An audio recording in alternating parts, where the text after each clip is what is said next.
Podcast GIF, um programa dedicado a debater temáticas do investimento social privado.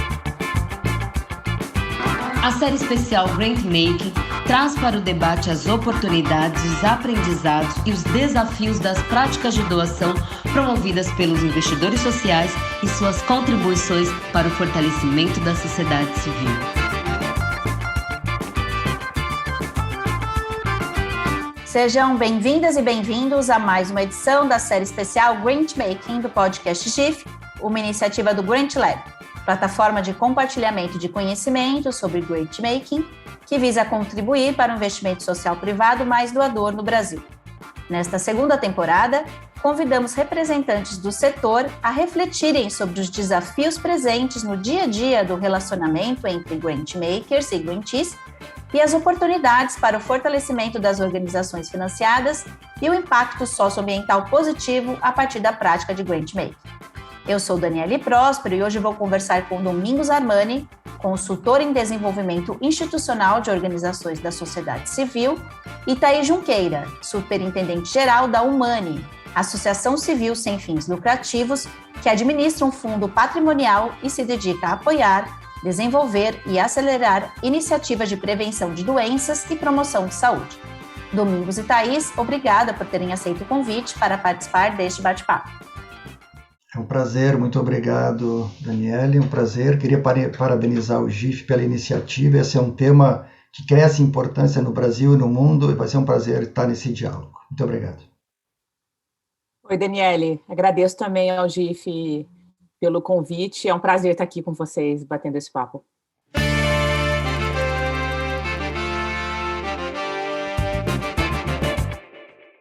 Nos episódios anteriores dessa série, abordamos diversos temas importantes para o aprimoramento das relações entre grantmakers e grantees, como o fortalecimento institucional das organizações da sociedade civil, a desburocratização de processos, o papel da confiança e a prática da colaboração e compartilhamento de poder no fazer grantmaking. Convido a todos a ouvirem os demais episódios da série para se aprofundar nas discussões. A ideia do episódio de hoje é explorar as demandas necessárias na estrutura e governança das organizações doadoras para implementar uma prática de grantmaking mais democrática, inclusiva e colaborativa, além de desafios, aprendizados e oportunidades nessa direção. Eu gostaria de começar o nosso bate-papo pedindo então a vocês que compartilhem algumas percepções sobre o assunto.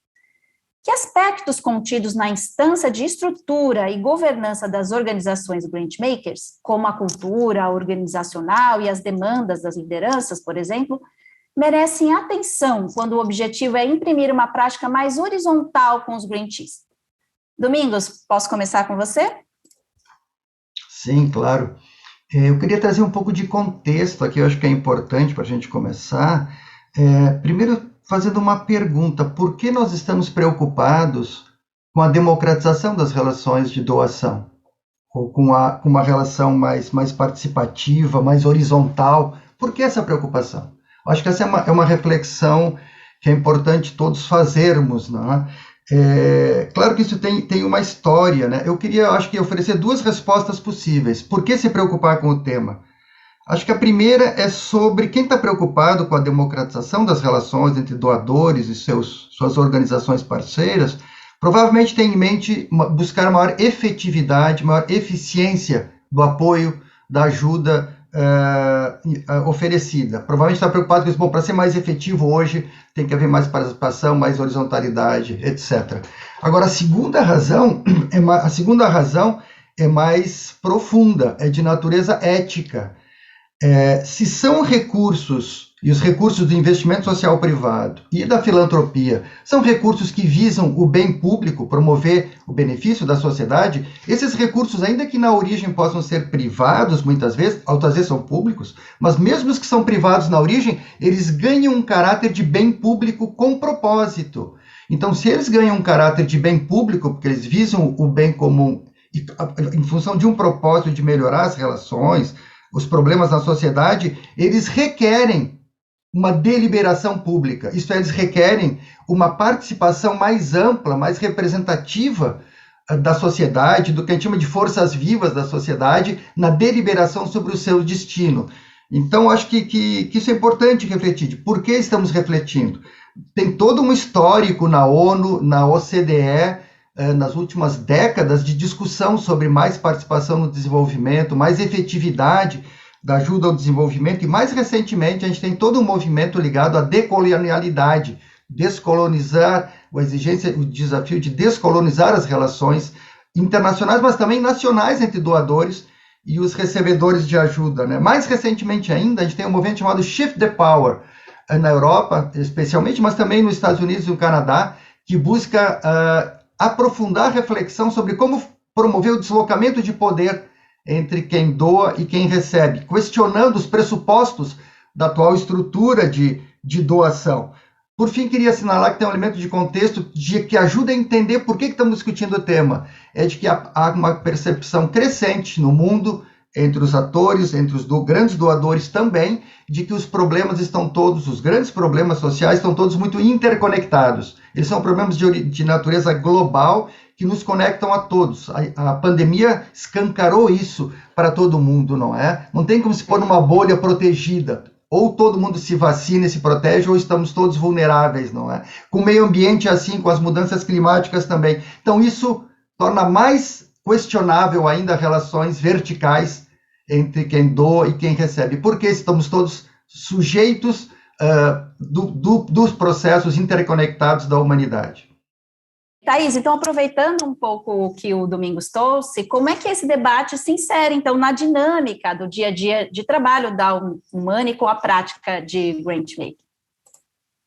Pensando, né, do ponto de vista de quem, né, administra, realiza os grants internamente. Eu acho que tem dois níveis aí que eu queria trazer. Um primeiro nível, um nível mais de governança, a gente tem aprendido com a nossa experiência de ter aqui dentro de casa um grupo, que é um comitê, né, que é quem seleciona e, né, administra essa recomendação dos grants e que faz recomendações também para o Conselho de Administração. Então, esse grupo está muito mais próximo aí das oportunidades, do pipeline de, né, possíveis novas iniciativas para investir e dos grantees também.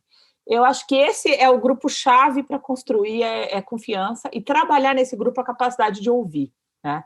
E aí, acho que como qualquer aspecto de cultura, isso daí a gente vai aprendendo ao longo do tempo, né? Vai calibrando a nossa visão, o nosso olhar ao longo do tempo. Só que acho que essa abertura para ouvir e para, de fato, ter os grantees ali compartilhando da experiência deles, da capacidade deles de, né, pilotar, desenvolver, implementar ações num território, num campo, que é um campo que não nos diz respeito, a gente é parte dele, mas a gente não está ali diretamente envolvido. Eu acho que isso é fundamental, assim, acho que esse é um espaço onde a gente tem entendido que precisa estabelecer essa relação de confiança. E aí, transpondo isso para outras organizações, acho que todas elas têm sua estrutura de alguma maneira, né, seja um conselho, seja uma diretoria que tem essa responsabilidade por aprovar os novos grants, acho que isso tem que ser muito trabalhado ali dentro, assim, e não é uma coisa, né, que você constrói do dia para a noite, acho que é um processo junto com esse grupo, tá?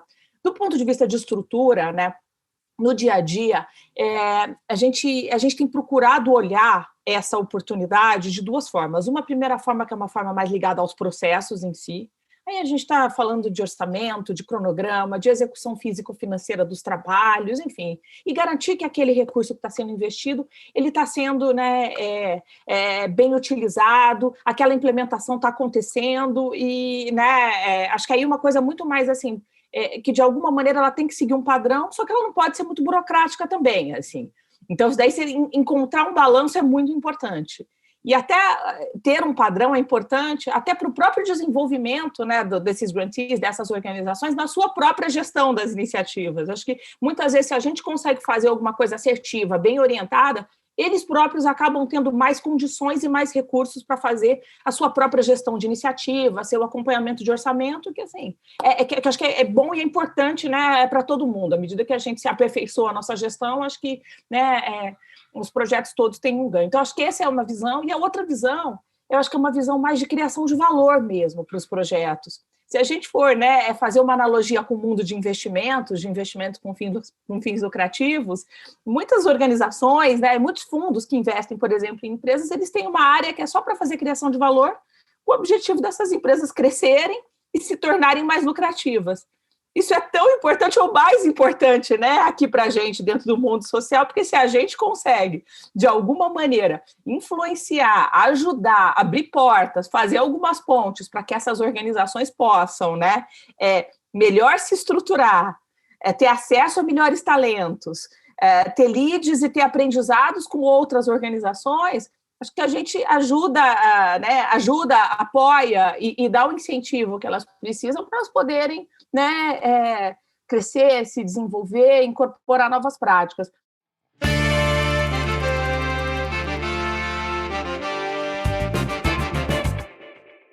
Eu queria que a gente pudesse falar agora, então, Domingos e Thaís, sobre os principais obstáculos na avaliação de vocês, sobre essas mudanças necessárias, tanto na estrutura organizacional quanto na governança dos grantmakers para a promoção desses relacionamentos mais autênticos e baseados em propósito com os grantees.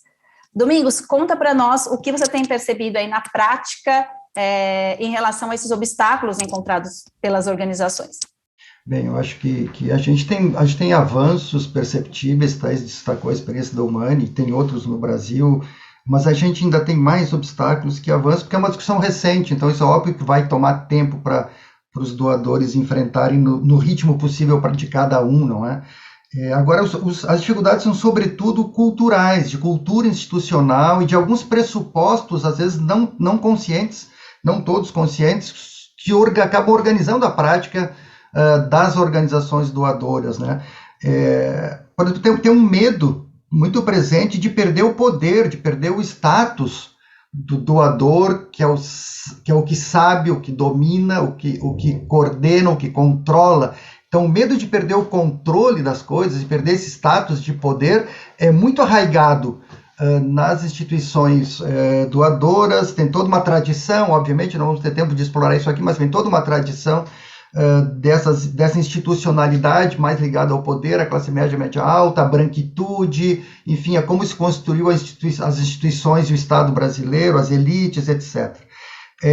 Tem também um medo de arriscar e errar, né? Que está ligado a esse primeiro, né? Claro, é muito compreensível, tu está gerenciando recursos com responsabilidade, tem que prestar contas, é muito compreensível, mas agora é importante dar um passo e avançar. Quer dizer, um dos desafios é experimentar, arriscar, fazer com os outros, a experiência que a Thaís acabou de relatar, que é muito legal, é correr risco. O Humani está aberto a isso. É correr risco, quer dizer, sim, é mais complicado, sim, mas os resultados são muito maiores e melhores se a gente consegue percorrer um caminho juntos, né? Tem também a crença de que mais controle é sinônimo de mais efetividade e mais eficiência. Mas essa é uma crença bombardeada pelas ciências sociais, pela antropologia, pela sociologia. Não é verdade. Na verdade, provavelmente mais confiança e solidariedade e mais horizontalidade é que gera mais efetividade e mais eficiência. Mas ainda a crença que a gente ainda, e eu digo a gente, faço parte dessa cultura, dessa trajetória, onde a gente é formado, a gente acha que mais controle, mais accountability, mais transparência, mais exigências, mais fiscalização que vão gerar melhores resultados, e não é o caso, né? Outra crença é de que os doadores é que sabem, e as comunidades não sabem, os grupos não sabem.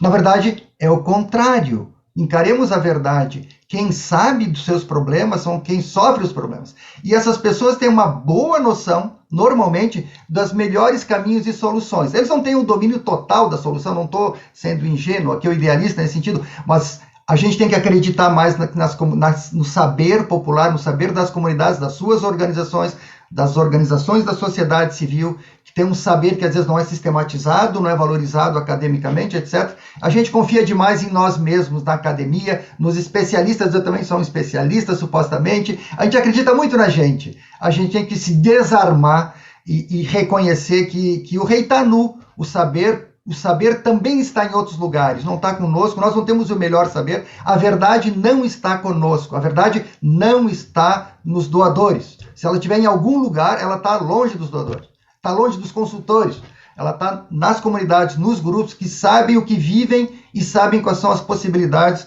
de dar passos de mudança, não é? Tem uma outra crença que é acreditar que bons projetos vão resolver os problemas do mundo. Não vão.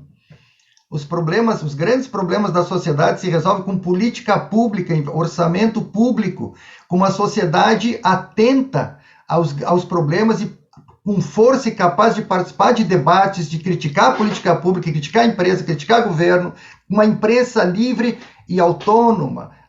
Isso que muda a sociedade. Os projetos têm um lugar? Tem, mas um doador se concentrar em fazer doações bem intencionadas, com projetos, começo, meio e fim, etc., ele está satisfazendo mais o seu ego, a sua consciência, do que beneficiando a sociedade. A sociedade não se muda por aí.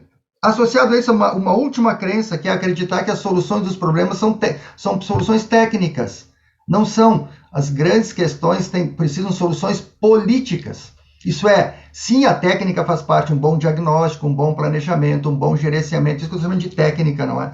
Mas as soluções estão muito a ver com relacionamentos, com status, com atitudes, comportamentos, relações de poder e influência. Isso não é técnico. E isso os projetos muitas vezes não dão conta, ou fazem de conta que não existe, buscam só um fortalecimento de capacidades técnicas e não vão além disso.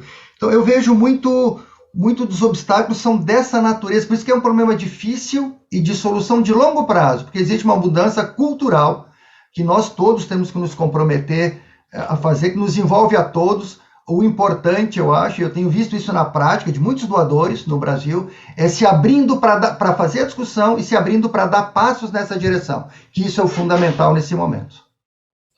Thaís, o Domingos trouxe pontos aqui super importantes, né, de alguns obstáculos, como medo de perder o poder ou o controle, medo de errar, a crença, né, de que essa questão do controle traz melhores resultados. Como é que vocês têm vivido esses obstáculos ou superado esses obstáculos aí na Humane, ou vocês têm também encontrado outros desafios também aí no dia a dia? Medo de arriscar, medo de errar, acho que isso é muito presente, a gente vê na comunidade de grant makers de uma maneira geral, assim, e de novo, né, eu acho que esse ponto é cultural, ele vai tendo que ser construído ao longo do tempo, só que para isso, eu acho que tem que ter um caminho, você tem que identificar dentro das organizações gente que quer aprender de fato, que não tem vergonha de aprender, não tem vergonha de pedir ajuda, de buscar, de explorar os exemplos, de entender o que outros estão fazendo, de entender o caminho, como muitas vezes organizações que hoje já são consolidadas, elas pararam em algum momento para ir buscar referência. Eu acho que isso talvez seja uma das atitudes mais nobres que a gente pode ter, querer aprender e genuinamente se abrir para aprender. Eu acho que isso é uma coisa que ajuda muito a de alguma maneira, né, equilibrar e mitigar essa aversão, assim, a tomar um pouco mais ou tomar mais risco, ou buscar fazer o que naquele momento pode ser diferente, mas ali, né, na frente pode dar um impacto, assim. Então, eu traria um pouco disso. Eu acho que um outro ponto que, de alguma maneira, a gente tem muito tentado, assim, equilibrar e, ao longo do tempo, construir, né, uma vez que a gente está falando, esse é um exercício de longo prazo, é um exercício, né, que culturalmente requer, né, uma construção e uma adaptação, acho que é o próprio exercício da paciência. A paciência em saber que muitas vezes aquele indicador finalístico de um projeto não vai ser entregado num período de 6 meses a 1 ano. A paciência de saber que as áreas que mais necessitam hoje, né, de uma transformação e de uma mudança social são áreas cujos resultados são de longo prazo. A paciência de saber que, muitas vezes, um único projeto, como o Domingos bem colocou, não vai resolver o problema, seja daquela comunidade, seja daquele território, mas que é a combinação de soluções e o que se aprende, o que se constrói a partir dessas soluções é o que vai levar para aquele caminho. Então, eu acho que eu acho que o exercício da paciência, nas suas várias dimensões, a paciência de entender também que a nossa atuação tem uma limitação e que, a partir de um certo momento também, é uma construção que é feita ali muito junto, na parceria com o poder público, e muito que vai requerer a solução política que Domingos colocou. Então, acho que o exercício da paciência acho que é outro muito, muito importante, assim, né? Tanto que acho que tem muitos grandes, né, doadores, e esse campo também, de alguma forma, chama isso de capital paciente, né? O recurso que é investido. Eu acho o nome ótimo, porque acho que, de fato, a paciência sintetiza muito do que, né, do que a gente precisa passar. A outra coisa que acho que, né, é muito importante, né, se for olhar dentro do campo de uma organização em si, né, de uma organização grantmaker, os passos para você reverter uma visão que seja mais assistencial, seja da filantropia e seja do impacto. Acho que também essa mudança de paradigma não é algo que vem de uma hora para outra, assim, acho que tem uma diferença muito grande entre você financiar, investir num programa e você investir em gerar um impacto, porque tem tudo isso aí no meio. E essa visão, essa mudança de visão entre uma visão mais assistencial, que aí é uma visão, né, que quer ter mais controle, que é o projeto sendo executado exatamente daquela maneira como ele está listado, como ele está proposto, permite menos mudança de rota, ela está mais fechada ali dentro de um determinado conceito. Assim, estamos em 2022, gente. O mundo, né, na complexidade que está e na maneira como essas relações acontecem, ele não permite mais isso, assim. Então, acho que quebrar um pouco com essa visão é parte do caminho, assim. Acho que, né, a gente tem procurado, sabe, olhar para isso, trabalhar nessa direção, ter a humildade de reconhecer também, assim. Isso acho que é um ponto bastante importante.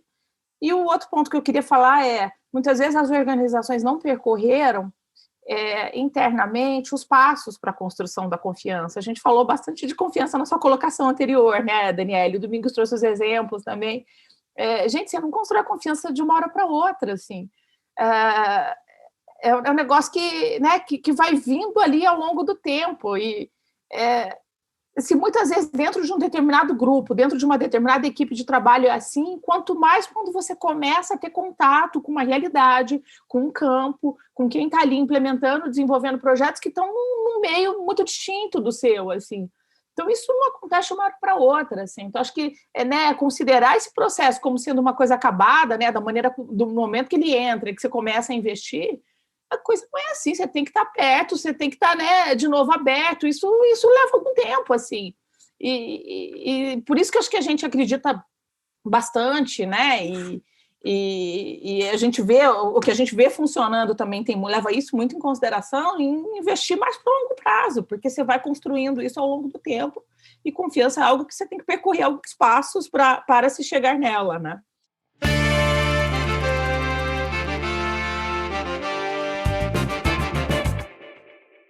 Vocês falaram muito de desafios, mas também sabemos que eles sempre trazem oportunidades de aprendizados, como a Thaís contou para nós aqui alguns pontos super interessantes. Eu gostaria, então, que a gente pudesse explorar um pouco mais e que vocês pudessem compartilhar conosco outros exemplos de práticas, experiências que apontam lições e caminhos já percorridos no tema e que podem colaborar com o dia a dia das outras organizações. Domingos.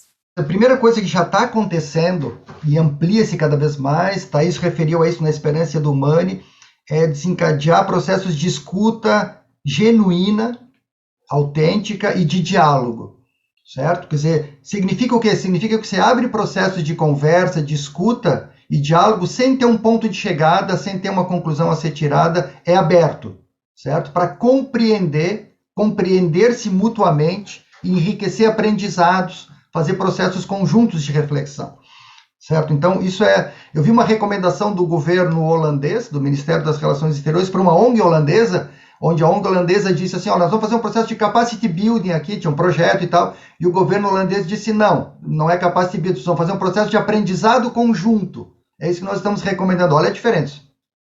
Isso é democratização das relações, né? Sai do teu trono aí, baixa aqui no mesmo nível, vamos aprender junto? Bom, é isso. Segunda questão, é isso, esse é o segundo, aprendizado conjunto, fazer processos de aprendizado conjunto. Eu acho que tem um terceiro elemento que é justamente esse de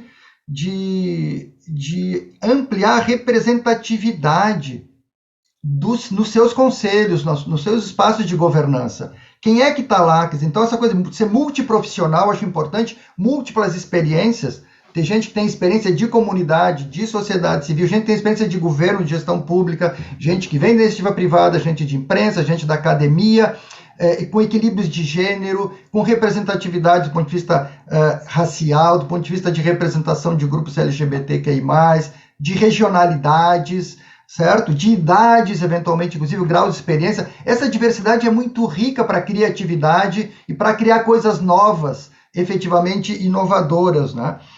Tem outro elemento que é a questão de dar mais financiamento flexível. Isso já está acontecendo, isso agora já existia no passado, se limitou muito por causa dessa coisa do projeto, agora começa a voltar, e mais instituições estão abrindo espaço e ampliando, arriscando um pouco mais essa coisa de dar financiamento flexível e acompanhar, um pouco mais de flexibilidade. Também não são recursos destinados a fazer A, B, C ou D, são recursos flexíveis para a responsabilidade da organização receptora administrar. Isso fortalece muito a autonomia dessas organizações, não é? O perfil das equipes, a gente está falando de governança, mas as lideranças e as equipes executivas dos doadores têm que estar nessa perspectiva de pessoas abertas e não ser fechadas, pessoas que querem aprender, que querem desbravar territórios novos, pessoas capazes de sentar e conversar de igual para igual com uma liderança comunitária, sem se impor, sem achar que é superior, saber aprender, saber escutar, sem medo de arriscar, mas, claro, não abrindo mão da sua responsabilidade, mas sem medo de arriscar nos processos, né? Abrindo-se para a criatividade, para a inovação, como uma coisa fundamental. Acho que as equipes, as lideranças, se elas não têm esse perfil, o doador não vai conseguir dar os passos que a gente espera ao longo dos anos. Ele só vai dar se as lideranças estiverem convictas que esse é um caminho, que dá para fazer um processo de aproximação e que as equipes executivas correspondam a esse perfil. Então, equipes diversas. Quantas pessoas negras tem, em média, nos doadores brasileiros? Privados, da sociedade civil, etc., né? Quantas mulheres estão em posição de direção? Quantas pessoas que têm origem comunitária, de periferia, têm voz nos conselhos? Ou são integrantes das equipes? Então, não são questões meramente retóricas, isso tem implicações para a lógica, para as abordagens, para as sensibilidades, para o vocabulário, para as narrativas que vão começar a circular, para as vozes que vão começar a ser ouvidas, que soam diferente.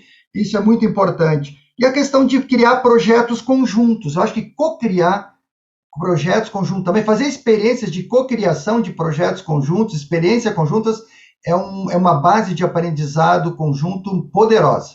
E isso tudo já está acontecendo em algum grau, a gente percebe no Brasil, tanto na área do investimento social privado, a filantropia, ou de fundos da sociedade civil. Você já percebe essa movimentação, que ainda não é tão forte, tão visível, mas está aí, está crescendo. Acho que tem 2 pontos de caráter bem prático que eu queria trazer, e acho que a gente tem como campo filantrópico, né, as grant makers, que evoluir muito nesse aspecto e, enfim, acho que a gente tem que trabalhar mais junto, construir mais referência, contar mais com o GIF para poder pavimentar esse caminho. O primeiro deles é a questão de como endereçar os custos indiretos dentro desses grants, né? O Domingo citou a questão do financiamento flexível, né? O financiamento flexível vai nessa direção, mas existe uma questão concreta, uma questão histórica, de que os custos indiretos, né, são historicamente subfinanciados, né? Então, o que a gente faz para a gente poder estar mais aberto, assim, qual é que é o menu de soluções que deva ser criado, até porque acho que não existe uma solução única que se aplique aos diferentes tipos aí, né, de instituições que podem receber esses grants, né, e que operam e que implementam projetos. Essas instituições, muitas vezes, elas têm características diferentes, elas têm naturezas diferentes, então esses projetos não vão necessariamente se encaixar dentro de uma caixa. E acho que essa questão dos custos indiretos, ela é tão importante para ser endereçada porque ela é exatamente a chave que separa a execução e a implementação de um projeto de o atingimento de um impacto, né? Sem uma boa liderança executiva, sem uma equipe formada e uma equipe capacitada, sem processos de gestão no lugar, sem uma gestão financeira sendo feita, sem uma comunicação adequadamente acontecendo, é muito difícil você sustentar o impacto no longo prazo. Você consegue entregar aquela ação pontualmente. Então, a abertura para poder olhar para os custos indiretos, né, de uma maneira a considerar o que é relevante, o que é importante para o longo prazo, e o quanto que isso precisa estar em ordem nas iniciativas que são feitas. Eu acho que isso é bastante importante. Lá fora a gente sabe que tem gente, né, endereçando isso, então tem grupos de grant makers de fato olhando para esse problema e se reunindo para poder, né, discutir, endereçar uma questão que acho que por muito tempo ficou debaixo do tapete. E o outro ponto de caráter prático que eu queria trazer é esse ponto do aprendizado que o Domingos traz, do aprendizado conjunto, assim, de como é que a gente se capacita conjuntamente, né? Eu acho que essa experiência, o que a gente aprende fazendo grants, acerca da experiência que está acontecendo em campo, o que a gente aprende investindo, o que a gente aprende muitas vezes dando 3 passos para frente, 1 passo para trás, o que a gente aprende muitas vezes tendo que persistir numa iniciativa que naquele momento não trouxe o resultado almejado, mas ela conseguiu entregar outras coisas que têm muito valor. Eu acho que isso é muito rico, assim, isso requer prática, requer, lógico, prática, humildade, requer toda a persistência que você tem para estar ali no campo, mas eu acho que só isso, muitas vezes, não é suficiente. A gente vai precisar de alguma coisa um pouco mais estruturada, um pouco mais fundamentada para poder consolidar esses aprendizados. Queria trazer a reflexão que algo que cresce no campo, eu observo cada vez mais isso no Brasil e em nível internacional, sobretudo, que o mais importante é que o apoio seja dado a organizações, não a projetos. Isso faz toda a diferença nesse sentido. Então, quando eu vou selecionar um projeto, eu vou apoiar um projeto, mas tendo em vista que eu quero apoiar um ator estratégico num contexto onde eu acho que eu posso contribuir e ele pode contribuir com mudanças substantivas. Significa que ao apoiar o projeto, eu vou embutir nesse projeto e nas rubricas desse projeto uma dimensão de apoio flexível para fortalecer institucionalmente essa organização. Em coisas identificadas de forma comum, que sejam desafios de desenvolvimento institucional, de fortalecimento institucional, enfim, que seja. Então, aí eu estou apoiando o ator. Por quê? Porque atores fortes na sociedade civil é que vão fazer uma contribuição estratégica e vão fazer a diferença. Não somente bons projetos têm um alcance muito menor. Então, essa perspectiva de olhar para o ator é uma coisa que muitas organizações e fundações internacionais estão fazendo, e isso no Brasil também começa a avançar, e é muito importante. E uma outra coisa eu queria trazer, que é a importância de doadores internacionais que atuam no Brasil, mas também grandes doadores privados e da sociedade civil brasileira investirem no desenvolvimento e no fortalecimento do ecossistema da sociedade civil organizada. A sociedade civil brasileira já foi mais forte do que ela é hoje. Claro, a crise econômica impactou, não é? Essa situação toda que nós temos agora, política, social, sanitária, impactou também, mas ela também revelou a importância e o valor estratégico da capilaridade, da conexão que as organizações têm com as comunidades, né? O associativismo brasileiro mostrou a sua força, a filantropia mostrou a sua força, o seu potencial aí também. Então, a gente tem um desafio de ajudar o doador, não mirar só projetos, mirar em organizações e mirar no ecossistema onde essas organizações possam ser fortes, vibrantes, ter voz na sociedade, ser atores que têm voz autônoma sobre vários temas, têm capacidade propositiva de desenvolver alternativas. Isso significa apoiar o movimento pela cultura de doação, ajudar a desenvolver mais cultura de doação no Brasil, por exemplo, mas pode ser também ajudar a avançar a legislação que favoreça que as pessoas físicas e as empresas doem para a área social, para organizações. Pode significar ajudar a criar um movimento para a criação de um fundo público que tenha recursos públicos, privados, nacionais e internacionais, assim como o Fundo Amazônia, por exemplo, onde haja uma governança tripartite com destinação de recursos para o desenvolvimento sustentável, etc. Só para dar um exemplo, não é? Mas eu acho que esses são 2 movimentos importantes, mirar as organizações e mirar o fortalecimento do ecossistema que torna possível que essas organizações da sociedade civil sejam fortes, atuantes e vibrantes como o país precisa.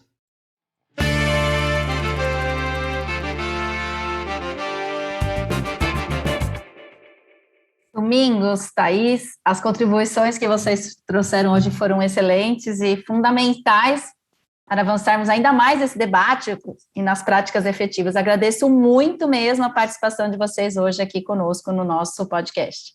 Obrigada, Daniele. Obrigada, Domingos. Foi um prazer conversar com vocês aí. Foi um prazer, Thaís, ouvir a tua experiência. Obrigado, Daniele. Acho que foi muito interessante a reflexão. A gente fica cheio de fios soltos que a gente gostaria de perseguir na discussão, no debate, né?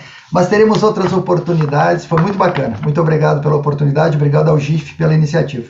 Bom, por hoje ficamos por aqui. Todos os episódios da série especial Grant Making podem ser acessados no site do Grant Lab, www.grantlab.gif.org.br. O podcast GIF está disponível também nas principais plataformas do stream e no site do GIF. O Estúdio Cais assina a produção desse programa, que contou também com a edição do Estúdio Zut. Até breve.